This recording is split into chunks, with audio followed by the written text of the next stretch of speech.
You are listening to the Robin of Sherwood podcast, Season 1, Episode 6, The King's Fool.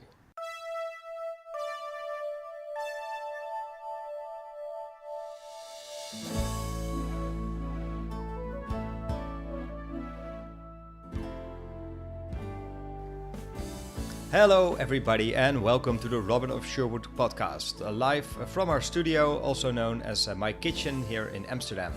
My name is Sytse and what I do here on the show is talk about the 1980s series Robin of Sherwood, one episode at a time.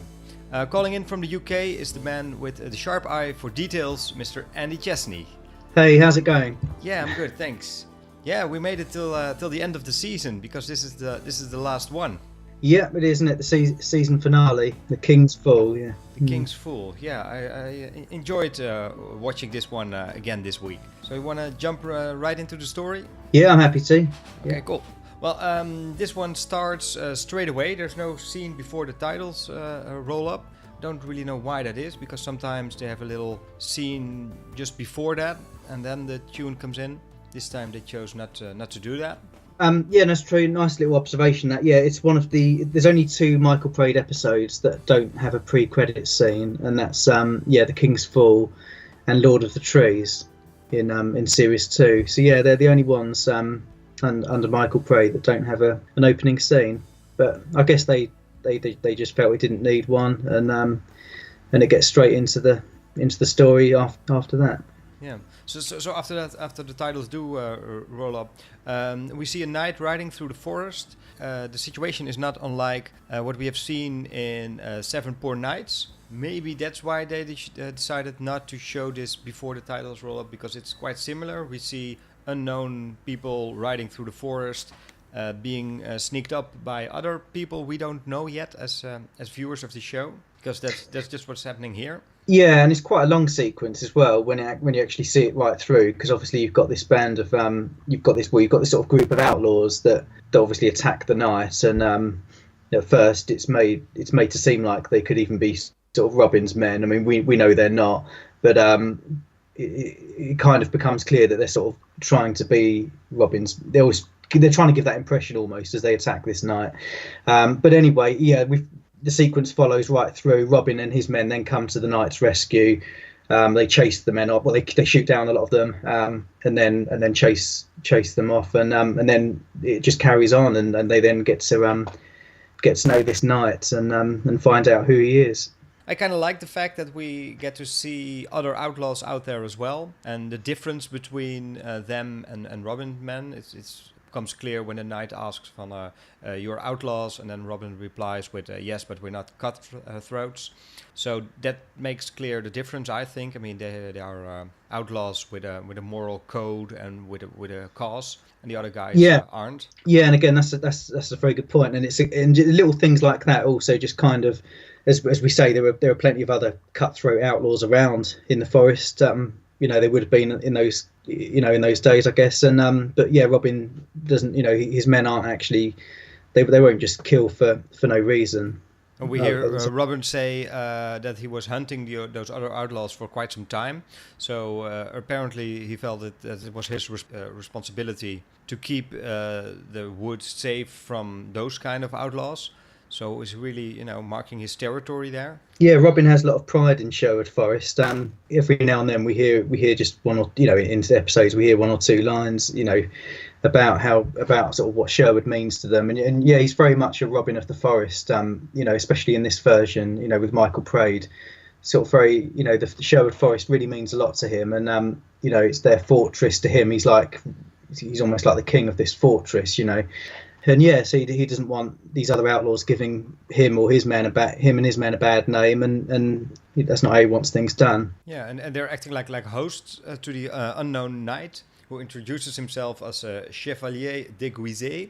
They even take him to their camp. They have dinner together. Then the discussion gets a bit heated when he comes to talk about King Richard. Of course, Will is the one who picks a fight, saying that the Norman nobles are just fancy Frenchmen and that sort of stuff. Yeah, and Little John backs him up on that as well, doesn't he? He's saying it's just another way to rob the poor. They also have a little forest game again, having some fun there. The one with the bells and the blindfolds. Yeah, and that was quite an amusing little game they were playing there in the King's Fall. It's a nice And the touch to knight have. seems to enjoy the game as well, but the mood kind of changes when Robin is presenting him the bill for the food and the drinks they've had. And the knight is a bit offended that, well, first he was treated as a guest, and now he has to pay up.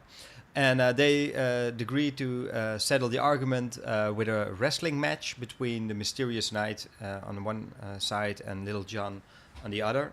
And that's nice fighting sequence there. At first you think, well, Little John will probably win any wrestling match, but then you see how big the knight is, and you think, oh, this could be interesting. Yeah, it's a big challenge this for Little John. I mean, I don't think the others were that keen to take him on. If I'm honest, they sort of, one or two of them look around at each other, and it's kind of like, but Little John really was the obvious choice, being such a big guy himself. And Didn't obviously, they ask Tuck first to do it? yeah, he Did. but Little John kind of cut in and sort of said, just kind of took over and said, well, I'll have this, I'll have this game, and he wanted a horse, and he joked, and yeah, so it's a good old scrap they have, isn't it? A proper old school type wrestling there, really grappling with each other and sort of chucking each other around, and the knight wins the first round, and there's we see Will standing in the background, turning around because he's really annoyed that this fancy French knight defeats his friend in the first round. So he kind of turns around. He doesn't wanna see it happening. Then John wins the second round. Meanwhile, we see that soldiers are sneaking up on the camp, so there's a little extra suspense there. And then in the third round, with an impressive move, the knight lifts up Little John above his head and smacks him to the ground. And as he's holding him up above his head, you can actually see a wire, if you look closely, there is a cable, like a wire holding Little John up. Yeah, but they did a good job hiding this. Oh, blink and you'll miss it, definitely. I mean, it happens so quickly you can barely spot it, but it is there if you if you were to really look. Yeah. Yeah, and then this reveal of his identity when he says that he's King Richard Lionheart. Now, I suppose I don't know that much about British history, especially not when I was a child watching the show, of course. But I suppose that for many people, this was a big reveal, right? That King Richard is actually showing up in a Robin Hood story. Yeah, I mean, this is a very historical episode, really. Bringing King Richard into it, and it was kind of ideal with this kind of story, it being the last episode, because it's kind of, we've heard all these tales about Robin Hood and his men, throughout the series, and then it sort of builds up to the king suddenly coming to England, and we soon find out what the king's motives are. Robin ends up obviously being a bit gullible in this episode. He's kind of, the king sort of strings him along a bit and gives him this impression that Well, he's an impressive character. I mean, only just his introduction alone. Well, he's quite a big guy with his deep voice, and he's a charismatic guy. Actually, we're gonna take a listen because you picked this moment to take a listen to. The moment that he reveals himself and he first addresses the outlaws as their king.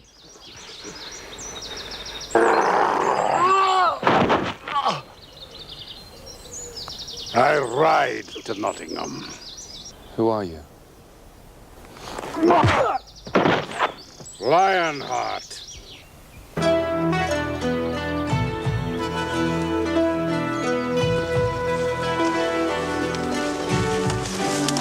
I want them alive, Macarier. So, still in Germany, am I? Still in prison. The nobles kept the ransom, did they? Pigs will fly when I return. Well, where are they? Nesting? My Lord King. Be silent in our presence. Yes, I was hunting. Hunting a young wolf's head called Robin Hood. In Normandy, in Anjou, in Aquitaine, even in Germany, I've heard the stories of you and the sheriff using this forest, my forest, as your battleground. Oh yes, I have heard all about you. Your ambushes, your robberies, your tricks. I have heard enough to hang each one of you a dozen times over.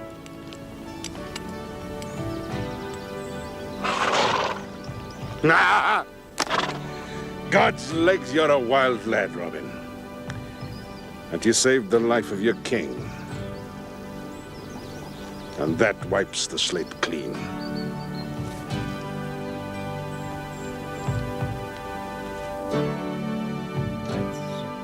So that's it. I mean, Yeah, it's hard to ignore the strong introduction he makes, right? you know, obviously the Marys are quite surprised, you know, to find out who he is, and he then, you know, punches Robin, knocks him to the ground, and yeah, it was an unusual situation for Robin being silenced, sort of, you know, in his own forest like that, and having to sort of actually take orders for the first time, with the king and all his soldiers around him. But yeah, but he then pardons Robin, and at that stage it seems like a good outcome, and it's been a great encounter. It's been it's been a really incredible encounter for them, you know. And Little John, you know, he says himself, you know, I wrestled the King of England, and yeah, you know, I like how they all respond in their own way. I mean, John is like, "Whoa, I wrestled the King of England." Much is saying something like, "Where's his crown? Has he lost it? He should wear it so everybody knows he's a king." Like a little a childish reaction. Will, of course, well, he's got his own feelings about this, and he immediately states that he's not going to go to Nottingham. He says, I trust very little people, and I'm looking at all of them, so he's definitely not going there. Oh, and there's another detail that I really liked, is that right before Robin kisses the hand of the king, he has to swipe a little blood away from his mouth. Yeah, I like that little bit as well. Yeah. Anyway, so they all go to Nottingham, except for Will, who just doesn't want to go there. And then they walk the streets, and people really stare at them. And I think that's nice to see as well. In the last episode, we talked about how their legend is being spread across the country. The king has already said that even abroad he has heard the tales about Robin Hood and his men. And here again, I mean, people really stare at them like, wow, they're this mythical guys, and now they're just walking around the town. Yeah, and that exact street they walk down, where Gisborne ends up coming, you know, he suddenly approaches them and arrests them, you know. At that stage, yeah, the actual street you can walk right down that. It's in Farley Hungerford Castle. I've been there myself, and it's a lot of fans have now, I think. And but it's really, I think it's really cool that there are these certain scenes, you know, or locations, and you can actually go to the exact bits. So I think, yeah, it feels really good seeing that, and obviously it looks exactly the same. The housing, the building bits to the side, yeah, you can go right down there. And well, like you said, Gisborne arrests them. Of course, he's not aware of anything that's going on, and he makes a fool of himself when he proudly presents the captured outlaws to the king, saying they were creeping up the castle. And the king immediately mocks him and asks him, "Oh, what were they going to do? Just a bunch of guys." Then, of course, you have the great line when he says, "Untie him, boy." And when he does untie Robin, Robin says, "Well, thank you, boy." Yeah, it's one of my favourite scenes in the episode. This one, yeah, just the way the king's. It's fun. It's nice seeing Gisborne being humiliated, and the way the king's sarcastic with him.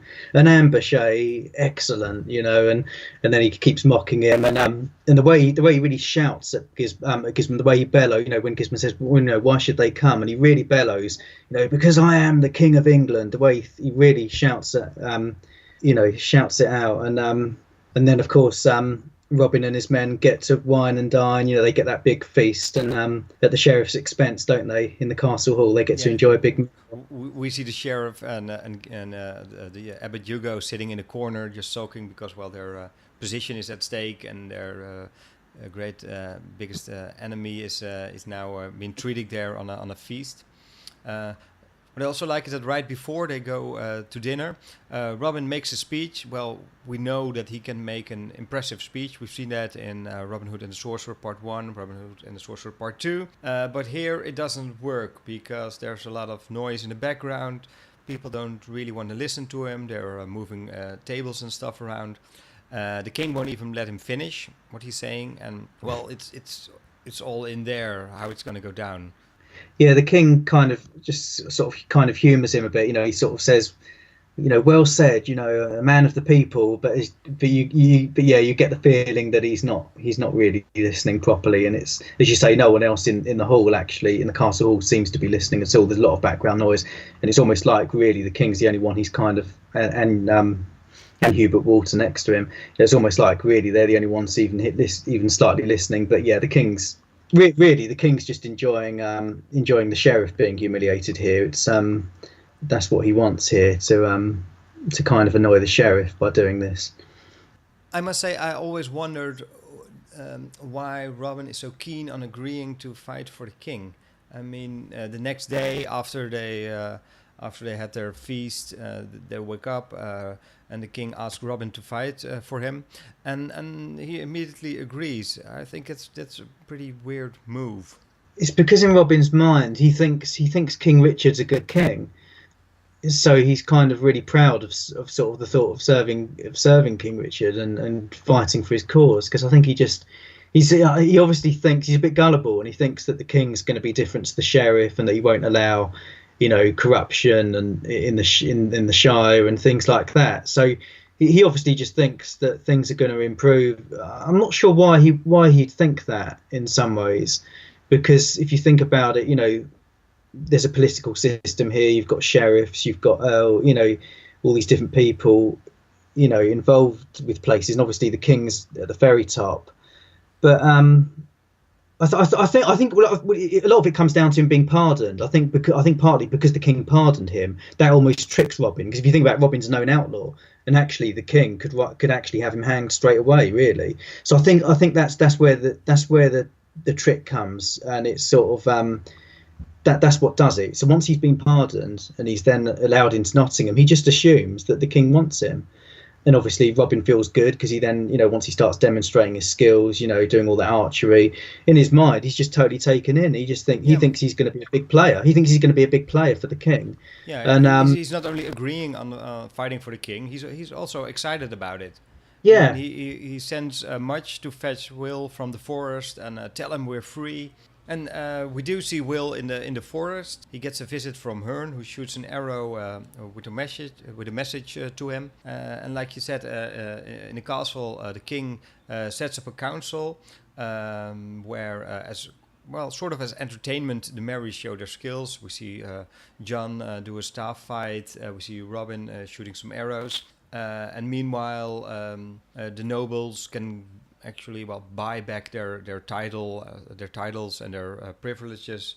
The Reino rightfully calls it an auction, and it becomes clear there once again that the king isn't back to change things for the better. He's just there to collect money. Yeah, just trying to raise money for his wars, and he puts all the sheriff ships up for auction. Yeah. Then of course there's this moment when Robin is shooting at the target, and right before his last arrow, the string snaps. I kind of like the way that this happening. It mirrors the moment where Herne tells him to string the longbow. I mean, at the time, yeah, Marion, because she says afterwards to him when they're back in the barn, she says that wasn't. Oh no, she says that to him. Right there she says, that was Noman, and. So it's interesting that, yeah, even at that stage, even Marion's starting to get doubts about it, isn't she?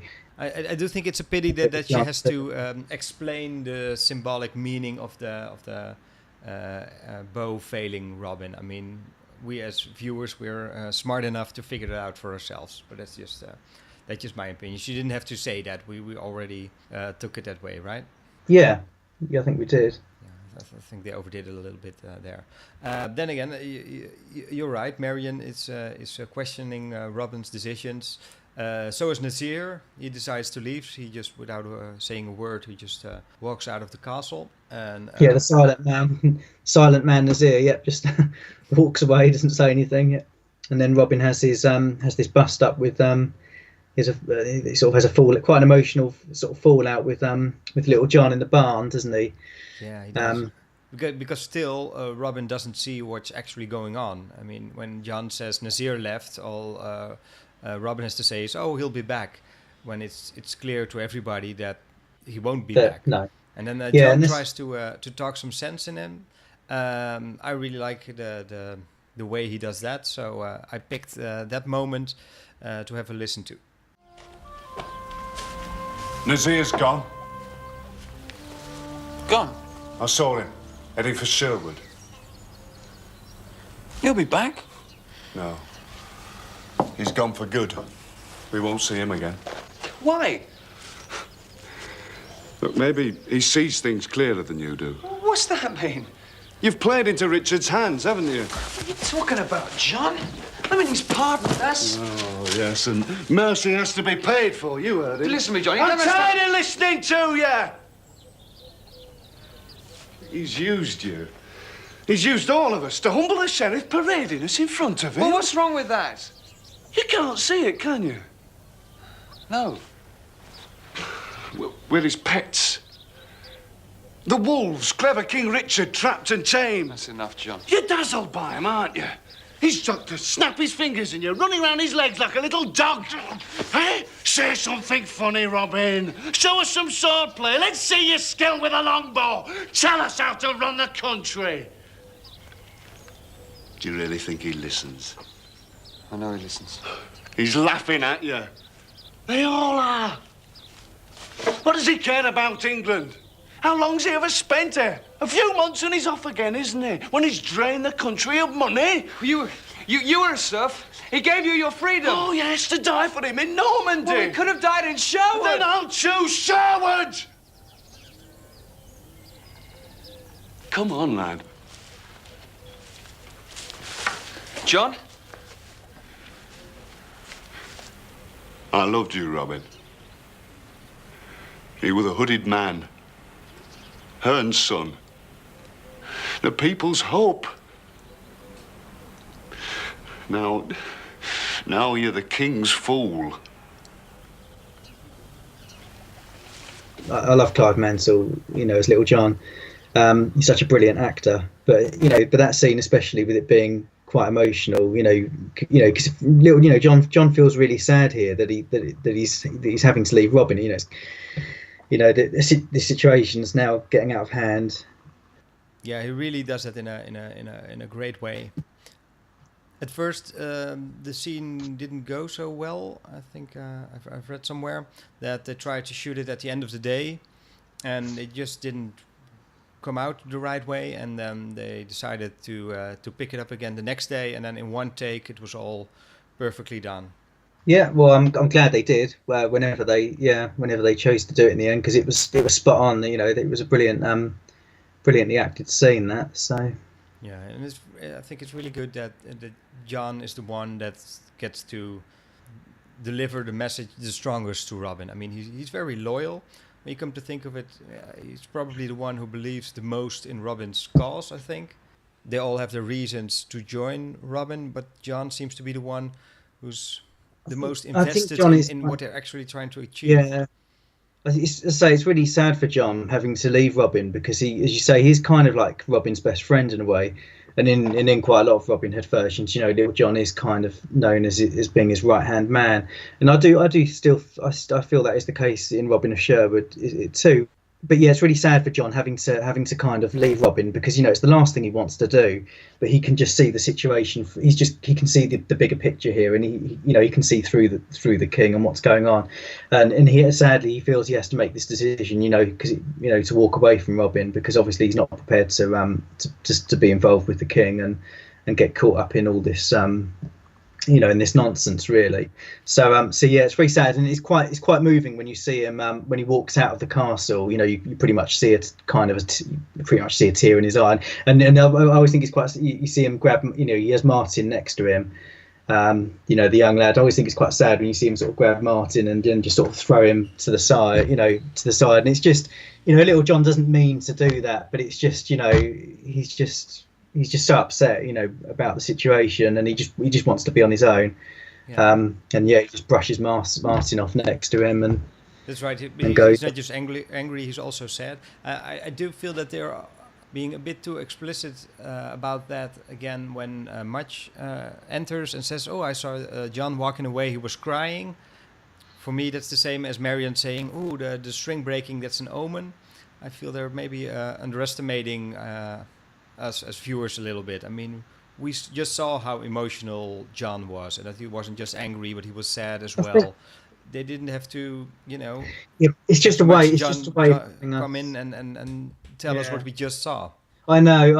I think it's just a way of telling us that the other characters are just, picking up on the little things. Though, as you say, we don't need to know, need to hear that. But it's just those little things. It's all just kind of gearing towards making Robin just seem more gullible and just. Basically, he is the king's fool. That is how the stories panned out. That's why they've put these other little bits in. Yeah, but a very important rule of storytelling is show, don't tell, and well, they sometimes tell it a bit too much on these occasions. I think maybe it's because it's also a family show, so children might not pick up on stuff like that as fast as adults do, but. Just a minor bit of criticism here on my on my part. Let's see, where were we going? All right. So with John and Martin leaving, and Much delivers the message that Will isn't coming back, and he shows the arrow with the warning of Herne. And on top of that, Robert Reno gets his post as a sheriff back. Tuck tells this to Robin, and he already predicted it. And then Robin still thinks that he has an influence on the sheriff, so he says, "Well, I'll go and reason with him."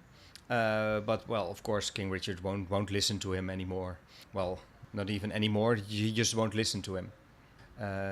He says, "Spare us your words, give us your strength and your courage." And what he also does is he mocks Robin. He says, "Shall I take your sword away and give you a pig's bladder?" Now, like I said, I always had a feeling that the bow string breaking was mirroring the moment where Herne told Robin to string the bow. Here, Richard takes away his sword, and we have seen in the first episode how Herne presents Albion to Robin. So, in my mind, this is done consciously. They're trying to, create the difference between Herne on the one side and King Richard on the other. Possibly. I hadn't really thought about it that much, but yeah, it's interesting to hear views like that. But in this scene here, so I mean, when Robin goes back to the barn, straight after this, you can tell the penny's finally dropped with Robin. So Robin's feeling quite dejected at this stage. Obviously some of his men, his men have already walked out and left him, and it's only Robin, Mary, and Much and Tuck that are now left. So there's just the four of them left. Yeah, and the king picks up on this, that Robin finally realizes what's going on, and he also the king sees that he can't control Robin really, that he'll never be an obedient follower of him, and so he tells the sheriff to kill him. The sheriff gives the task to Gisborne, and Gisborne and a few men they sneak up on the Marys in the middle of the night. They overpower them. And then they want to hang Tuck and Much by the hands. I never really understood why they would do that. No, I suppose Gisborne had in his mind, he had a certain way of going about this, this ambush. And I suppose straight away he's got them when they're sleepy and it's silent in there. So yeah, I guess he it's just the order he gives, isn't it? Just hang them up. Yeah, but by the hands. I mean, yeah. Why not just he just kill them? I mean, this happens a lot in series and movies and stuff like that. I mean, when the villain has a chance to kill the hero, there's always a delay. Hesitation, or they're doing it in a very clumsy way. Well, this is the thing. Ultimately, it has to be like that because obviously, for the good guys to get out and win, you need those moments of hesitation or of unnecessary delay. But yeah, you are right to question it. It's a bit like the old Batman series from the 1960s, where the villain always captures Batman, and then instead of just finishing him off, they just leave him with a ridiculous trap. Leave him always tied to a machine or something. Yeah, it's absolutely ridiculous, And bearing in mind these villains would have, even though you don't see people particularly being shot in the show, even in that show, it's just, it is silly, and that's something that's gone on through time. I mean, even in modern films, you'll still see big fights at the end with the good guy feed the bad, and the bad. There's always normally one bit in the epic fights, where the bad guy has got a chance to kill him, and there's always some sort of unnecessary delay, and you kind of and then of course there's also always a lot of talking at that moment where they both explain their reasons or the situation to the viewer and to each other. Well, in real life they would just get it over with.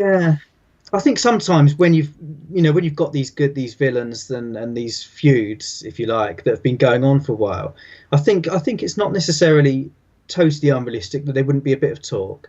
Because I think when you really hate an enemy, if you've really got two people up against each other, I think the person who assumes they're about to win, these villains can be quite smug, and it's not beyond the realms of possibility that they would maybe want to kind of be a bit smug, hey, I've got you now, kind of thing. Right, I'm going to make this as painful as possible. That's true. And Gisborne and his men tying up Tuck and Much and trying to hang him by the hands.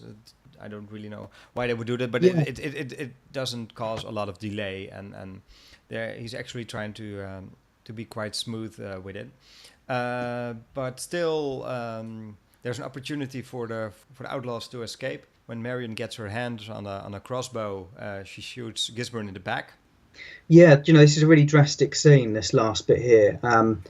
Of near the end here, and very very well done scene. I mean, from the moment Marion shoots Gisborne in the back, because that look, that's quite a brutal sort of very sharp moment there, and straight away it just the whole thing seems very real, and because nothing like this has happened before.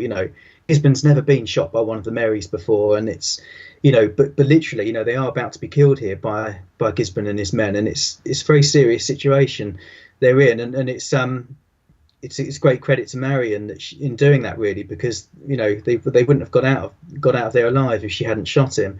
That gave Robin a chance to to sort of get down and start fighting off the soldiers. But obviously, the whole barn's on fire. It's quickly burning away, and obviously he gets he tells Marion and Much and all that to get out, and Robin, obviously being a good fighter, he's able to it's not easy for him. He's got at least two soldiers in there that he's fencing away with. But being the hero, of course, he wins and gets out. Gisborne is dying, really, and he's on. It's an impressive scene when he walks out. He's on fire, but with his last powers, he shoots one more arrow, and then falls to the ground. Yeah, and this whole sequence, it was shot in. It's an unknown location. This really, it's no fans have been here. This was a place called Dog Kennel Farm in Iford, and it's very near to it's very close to Farley Hungerford Castle, which is where they shot other bits of this other bits of the episode. So it's only a mile or so away. It's very nearby. But yeah, this location was only used twice in Robin of Sherwood. It had been revealed before that it was in that it appears in Adam Bell. It's actually the ale house where Robin meets Adam Bell for a chat, and the courtyard and the bit outside as well. So it was in Adam Bell, but we found out. I spotted that it was the same where Gisborne comes out of that barn door, where he comes out on fire. I managed to match it up, and they're actually the same place. So it's an interesting location. Yes, it's a private farm. But a lot of the scene, obviously, a lot of the episode is shot obviously in that barn with various, with several barn scenes, and then the great sequence at the end with this whole fight, and the whole place on fire. It kind of makes it quite a drastic ending to the series at this, and the episode here, and as you're, there's more to come, as we know, because Marion's been shot.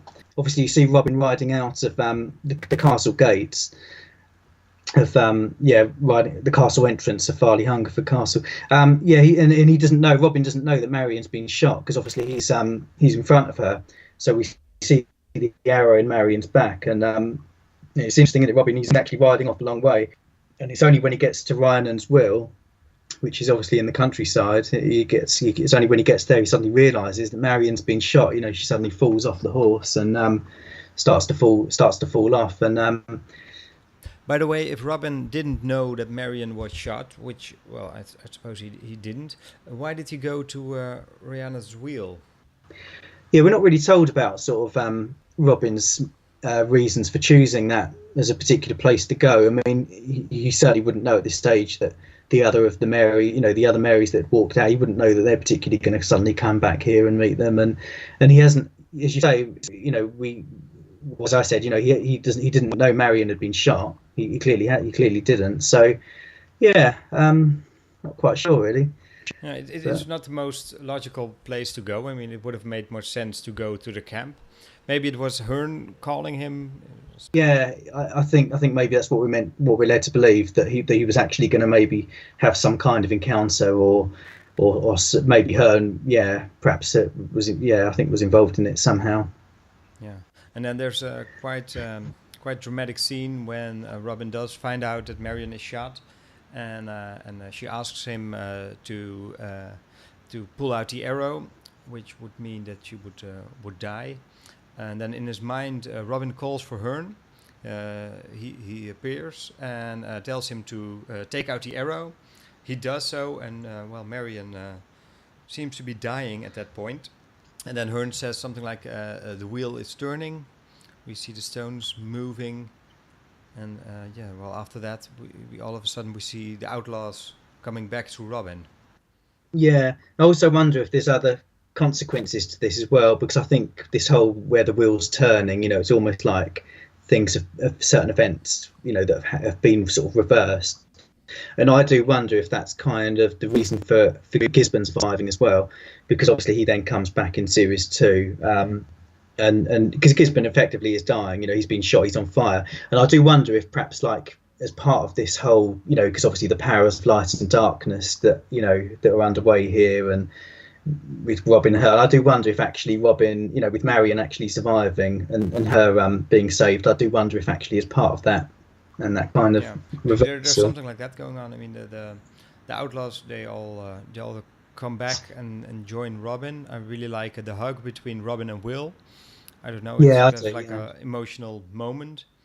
And then of course the miracle, like you said, when we see that Marion is alive and well all of a sudden. It's unexpected twist at the end. Well, it's not really unexpected that she lives, of course, but the way she's being fixed. I mean, she's not patched up in a hospital or anything like that.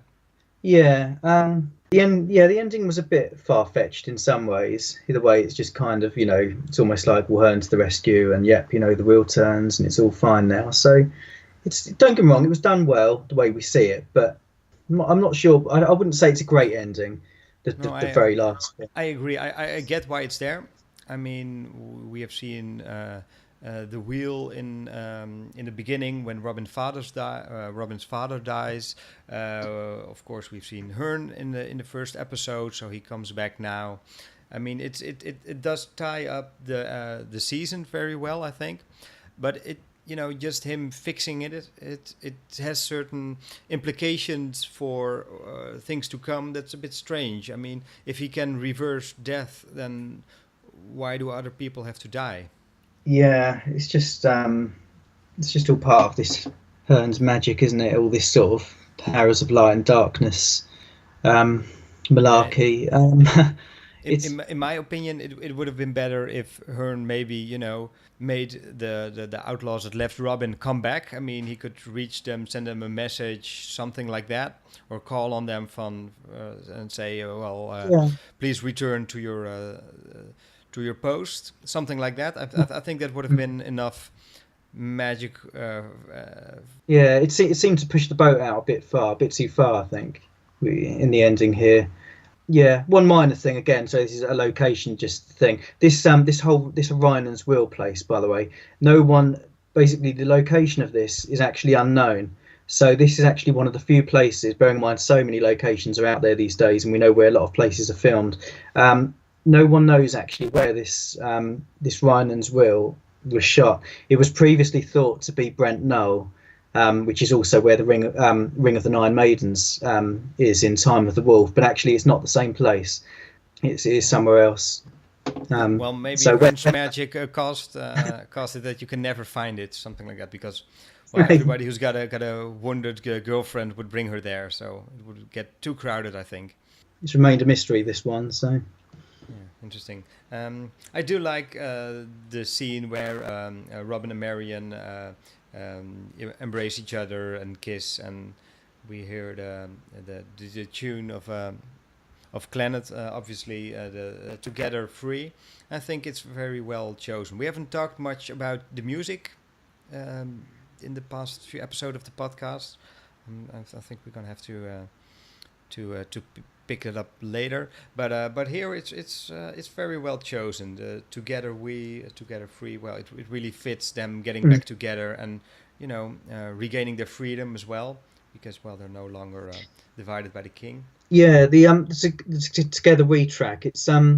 It's a nice one, that, and I think some fans, it can be easy to just think of it as like a jokey song, because quite often we hear bits of that when the outlaws are playing their fun little games in the forest and things like that, and quite often, especially when Friar Tuck's involved, you hear that Together We tune, and it's kind of like a light-hearted jokey tune, but actually there are parts of it that are quite reflective, and it does have when you hear the whole thing through, it's not actually all jokey. It's got quite a sensitive tune to it, and it's got some nice, it has got definitely a sense of reflection in that Together We track, and I think you're right. It only gets jokey when the flute comes in, I think. Yeah.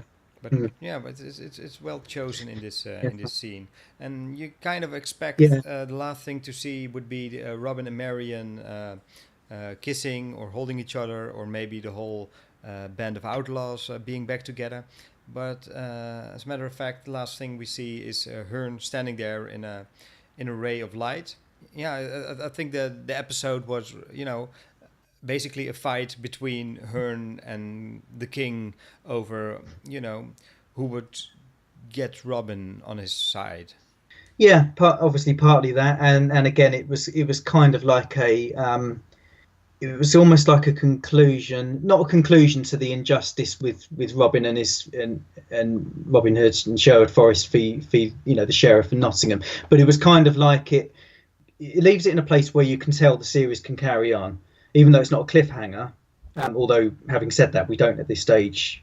It's not until series 2 we actually know Gisborne survived, but generally speaking, it's not a cliffhanger the way it's finished. But because of the way the king has been proved to be a bad king, and clearly, we get a great series 2 to look forward to. Yeah, absolutely. Yeah, and also, they know now that they're gonna have to keep on fighting, because they can't believe in a future where King Richard returns and restores justice and order. I mean, they're gonna have to do it themselves. Yeah, exactly. So yeah. I was wondering, like I said, I don't know that much about British history, but it's usually King Richard is regarded as a good king, right? And King John is the bad, Prince John is the bad brother who messes it up. Was it very unexpected for people to see King Richard being portrayed in this way? Well, the truth is, if for people that know about English history and the history of King Richard, it wouldn't be that what they see in Robin of Sherwood wouldn't be a surprise, because Robin of Sherwood actually portrays it quite realistic to what happened and how the king was. But if you were to go by if Robin Hood fans were to go by just what they've seen in previous versions, if they're not particularly, if they don't know much, they're not very knowledgeable about the history of the king and stuff like that. If they're just going by what they've seen in previous Robin Hoods, then this would come as quite a surprise, because King Richard was normally portrayed as the the good old, the good king, and he's the one. King John was definitely a bad king, but for some reason, previous versions always like to have King Richard as good King Richard. But whether they did that to kind of then have more impact and then have Prince John or King John be, as being more, being a clearer enemy, I don't know. But he wasn't a good king at all. He was rarely based in England. So no, he didn't care about the country. It was just a means of resources and just getting money and stuff like that, really. That's become clear here as well. Right. Anything else about the King's Fool? Not really. So then there's nothing left to do but to score this one. What are you going to give it, Caesar? Well, I'm going to give it 4 arrows this time. Me too. Yeah, a 4 was mine. Yeah, it's a high 4 for me. It's like a 4+ maybe. I like the acting in it. Like you said, Little John had a great scene. Then there's of course John Rhys Davies, who plays King Richard in an excellent way. I really like that. Yeah, John Rhys Davies, really commanding actor. I thought he was a brilliant choice as King Richard. Very, as you said earlier, he's a very big guy, and just I thought he was brilliant as King Richard. Yeah, really commanding, and especially when you see him when you see it start out, as that knight in the forest, and he's just really well cast, and he goes on to he's well known, obviously a well-known actor, and he goes on to appear in he was prominent in The Living Daylights, one of the Bond films. Yeah, and he's Gimli. I don't know about you, but I really like the Lord of the Rings movies. And he's excellent in that one as well. So that makes 4 out of 5 arrows for the King's Fool. That's quite a good score. And that brings us to the end of this episode and to the end of this first season. I think we're going to take a little break. I hope we're going to be back for the second one. Of course, everybody who's listening to this, thank you very much. Really enjoyed doing this first season, and it was nice to hear from people, mostly on Facebook, that they liked listening to it. Of course, I want to thank you too as well, Andy, for your contributions. No, thanks a lot. Yeah, it's been a pleasure being on here. Doing these podcast shows. I've really enjoyed every bit of it. Yeah, it's been great going through it all, and I look forward to to more, definitely. Yeah. And as you say, it's really nice hearing the feedback from people on Facebook. So it does mean a lot when people come forward and say nice things, and it's just really good to hear people's views, about it, and it's nice to hear that. It's nice to know that there are, that fans do take the time out to have a listen. Yeah, it's great. Yeah, I would have expected people to be maybe a bit more critical about what we were saying, maybe disagreeing with us or correcting errors that we're making.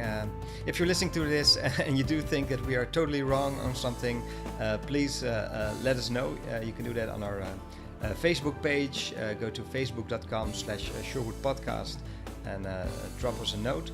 You can also send us an email on sherwoodpodcast@gmail.com, and if you have the opportunity to rate or review us, please do so, and hand us some stars, because that way more Sherwood fans will hear about this show.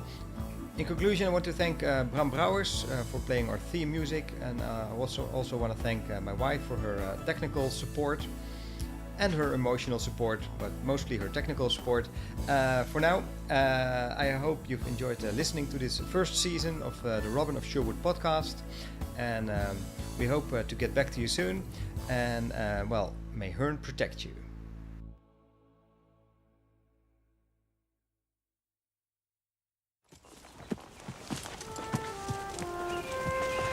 I wrestled with the King of England. Did you know he was the king, Robin? Where's his crown? Has he lost it? No, much. Should have worn it then, shouldn't he? Then we'd have known who he was.